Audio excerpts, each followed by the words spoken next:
Oscar is always on right track. That is why Fast Track Taxi அப்போ உடனே download பண்ணுங்க. இந்த நாள் ஒரு மிக முக்கியமான ஒரு வரலாற்று நாள்.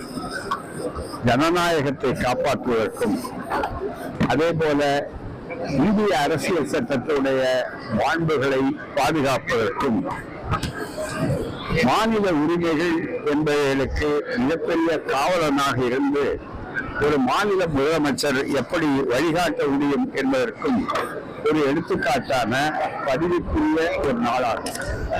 இன்றைய தினம் உச்ச நீதிமன்றம் தந்த வரலாற்று தீர்ப்பு கடந்த 8ஆம் தேதி அன்று நடந்தது என்று சொன்னால், அன்றைய தினம் மிக முக்கியமாக அந்த இரவு அவர்கள் படித்துவிட்டு வழக்கமாக அதன்படி 10 மசோதாக்கள் நிலுவையிலே பல மாதங்களாக சில ஆண்டுகளாகவே நிறுத்தி வைக்கப்பட்டிருந்தது.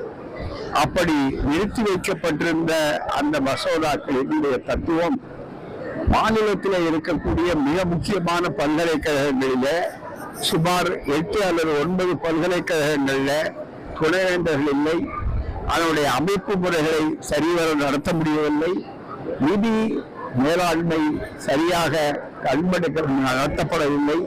காரணம், எல்லாம் தன்னுடைய அதிகாரம், எல்லாம் நானே என்று சொல்லக்கூடிய ஒரு ஆளுநராக அடாவடித்தனம் செய்து அரசியல் சட்டத்துக்கு விரோதமான போக்கை மேற்கொண்டார் ஆளுநர் ரவி அவர்கள்.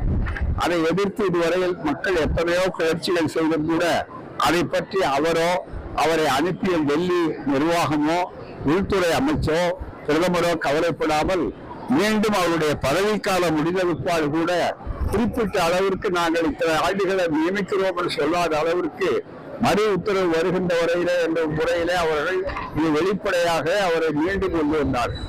இது முற்றிலும் ஜனநாயக விரோதம் என்று பலர் பொருள் கொடுத்தார்கள். காரணம், அவர் நடப்பது அரசியல் சட்டத்திற்கு எடுத்த பிரமாணத்திற்கு விரோதம் என்பதை மிக தெளிவாக எடுத்து சொன்னார்கள். அவைகளுக்கெல்லாம் சட்ட ரீதியாகவே தெருக்களத்திலே மக்கள் மத்தியின்றே அதற்கு தீர்வை காணுவதற்கு முன்னாலே நீதிமன்றத்தின் மூலமாகவே சட்டத்தின் மூலமாகவே தீர்ப்பை காணலாம் என்று நம்முடைய திராவிட மாடல் முதலமைச்சர் அவர்கள் தன்னுடைய ஆழ்ந்த ஆளுமையை, நல்ல அறிஞர்களுடைய சிந்தனைகளை எல்லாம் ஏற்று சிறந்த வழக்கறிஞர்களை வைத்து தன்னுடைய நிலைப்பாட்டு, தன்னுடைய அரசினுடைய நிலைப்பாட்டை வாதாடி அதனுடைய விளைவாக உச்ச நீதிமன்றத்தினுடைய இரு நீதிபதிகளும் வரலாற்றில் இதுவரை இல்லாத ஒரு பெருமை மிகுந்த தீர்ப்பை அளித்தார்கள். அந்த தீர்ப்பின்படி கால வரையறையற்று ஒருவர் வைத்திருக்க முடியாது என்பதை தெளிவாக ஆக்கி கால கழிவினை நிர்ணயித்தார்கள். இது ஒரு புதிய திருப்பம் இந்திய அரசு சட்ட வரலாற்றிலேயே. கூறு 142 ஆர்டிகிள் 142 என்று சொல்லக்கூடிய அதை உபயோகப்படுத்தி சில நேரங்களிலே, அசாதாரண நேரங்களிலே தங்களுடைய ஆளுமையை உச்ச நீதிமன்றம் அதிகாரத்தை பயன்படுத்தலாம் என்று இருப்பதை பயன்படுத்தி அவர்கள் 10 அந்த மசோதாக்கள், சில மசோதாக்கள் குடியரசுத் தலைவரிடமே போய் இங்கே கிடந்தது. குடியரசுத் தலைவர் சொன்னால் நடைமுறையில உள்துறை ஆகவே தனியாக எப்படி ஆளுநருக்கு தனியாக ஒரு நிலைப்பாடு இல்லையோ, அரசு நிலைப்பாடுதான் நம்முடைய நிலைப்பாடாக இருக்க வேண்டும் என்று அரசியல் சட்டமோ, அதுபோலவேதான் குடியரசுத் தலைவரும் அந்த ஆட்சி என்ன இருக்கிறதோ அதன்படிதான் அவர் செயல்பட வேண்டியது என்பது அரசியல் சட்ட மரபு, அதுதான் தத்துவம். ஆகவே அதற்கேற்ப மிக முக்கியமான அளவில் தெளிவாக அவர் கொடுத்திருப்பது, இந்த குடியரசுத் தலைவரானாலும் அவரையும் கட்டுப்படுத்தும் அரசியல் சட்டம். ஏனென்றால் அவர் கூட அரசியல் சட்டம் கட்டுப்படுத்தப்பட்டது. அந்த நிலையில அவரும் கால வரையறையிலிருந்து போட்டிருக்க முடியாதுன்னு சொல்லி குடியரசுத் தலைவருக்கும் ஒரு மசோதா எவ்வளவு காலத்தில் அனுப்பப்பட்ட மாநில அரசு, அது 2வது முறையாக அது நிறைவேற்றப்பட்டு அனுப்பப்பட்ட அரசியல் சட்டப்படி ஒப்புக்கொள்ளப்பட வேண்டும். அதற்கு இங்கொன்றும் அங்கன்றமாக அவர்கள் கொண்டாடி கொண்டு விளையாடி கொண்டிருந்தார்கள். அந்த அரசியல் விளையாட்டெல்லாம் இனிமேல் நடக்காது என்பது, நடக்கக்கூடாது என்பதற்காகத்தான் மிக தெளிவாக இந்த 10 மசோதாக்களையும் அவர்கள் செல்லுபடியாகும் என்று கூறி வழிகாட்டு நெறிகளை, அதாவது மௌனமாக இருந்தால் மௌனம் சம்மதத்துக்கு அறிகுறி என்று அர்த்தம். அவர் தனி அப்படித்தான் பொதுவாக சொல்வார்கள். சைலன்ஸ் tantamount to acceptance, அவ்வளவுதான். அவர் ஒப்புக்கொண்டாலும் மரமா இருந்தாலும் மௌனமா இருப்பது போதாது. பதவியை அவருக்கு சுயமரியாதை இருக்குமானால் பதவியை விட்டு ராஜினாமா செய்திருக்க வேண்டும். எப்போதே அவர்கள் சென்றிருக்க வேண்டும். எப்போது 2-3 முறை அவர்கள் உச்ச நீதிமன்றம் கண்டித்திருக்கிறது. மற்ற பேரறிவாளர் வழக்கிலே கூட அந்த வழக்கை கூட இவர்கள் சுட்டிக்காட்டி இருக்கிறார்கள். அப்படிப்பட்ட நேரத்தில் அவருடைய மௌனம் மிக முக்கியம் அல்ல, அவருடைய ராஜினாமா தான் மிக முக்கியம். அல்லது கௌரவமாக இருந்தால் அவர் கொல்லப்பட வேண்டும். அவர் போகவில்லையானால் ஒன்றிய அரசு அதனுடைய மரியாதையை மதிப்பை காப்பாற்றிக் கொண்டு நாங்கள் அரசியல் சட்ட வழிப்படிதான் ஆட்சி நடத்துகிறோம் என்று காட்ட விரும்பினால் உடனடியாக இந்த கவர்னரை ஆளுநரை வெளியேற்ற வேண்டும். திரும்ப ரீகால் என்பதற்கு வாய்ப்பாக திரும்பி அனுப்ப வேண்டும். வேறொரு ஆளுநரை செய்ய வேண்டும். அதுதான்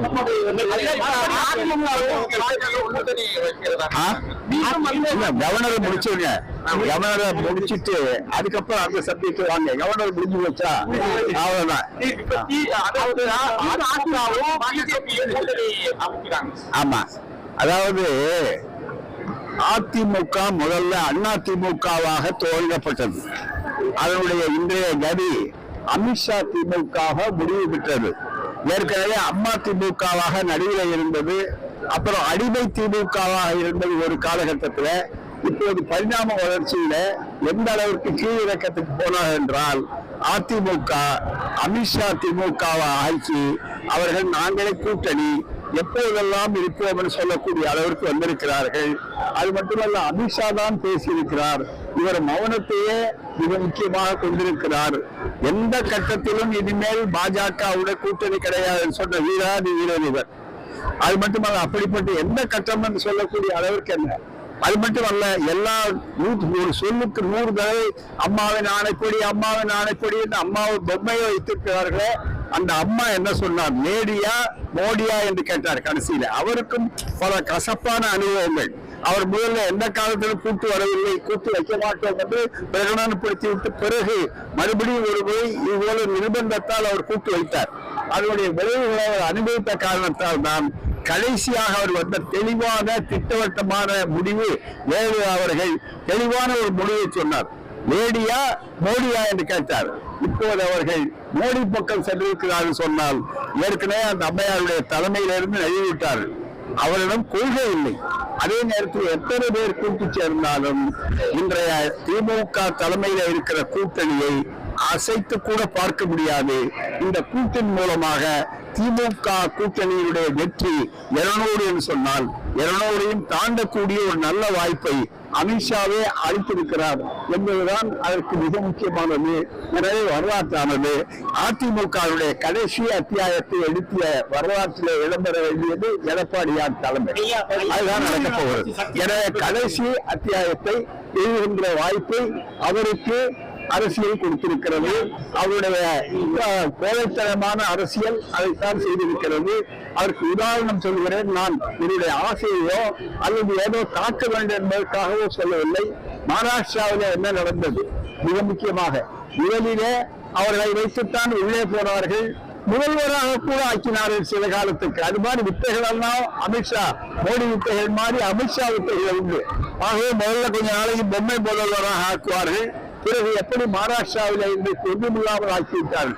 மணிப்பூர் வரலாறு அதுதான். பல மாநிலங்களுடைய வரலாறு ஏற்கனவே இருக்கிறது, சூழலுக்காக இருக்கிறது. அதை படிக்க இவர்கள் தவறிவிட்டார்கள்.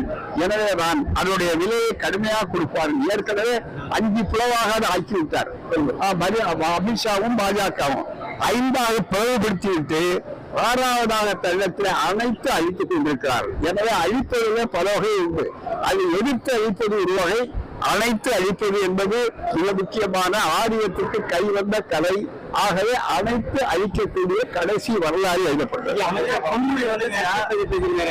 முக்கியமான விஷயம் இது. இந்த 2 தான் மிக முக்கியம். தவிர அதற்கு தலைவரிடத்தை சொன்னார்கள். தலைவர் உரிய நடவடிக்கை எடுத்தால் முடிந்து விட்டது. எனவே அதுக்கு மேல் பேச வேண்டிய அவசியமே இல்லை. அவர் பேசியதை இதைவிட மோசமாக பாஜக பேசி இருக்கிறார்கள். அவர்கள் மீது அந்த தலைமை அப்படி நடவடிக்கை எடுக்கவில்லை.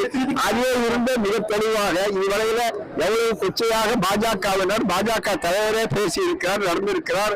அந்த நிலைக்கு இதுவரையில ஆதாரம் இல்லை. கொச்சையாக பேசியவர்களை எல்லாம் யாராரும் என்னிடத்தில் இருக்கிறது என்றெல்லாம் பேசியது அதை விட கொச்சைத்தனம்.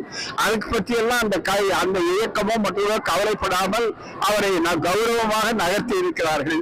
இதுதான் நடந்ததை தவிர வேறு கிடையாது.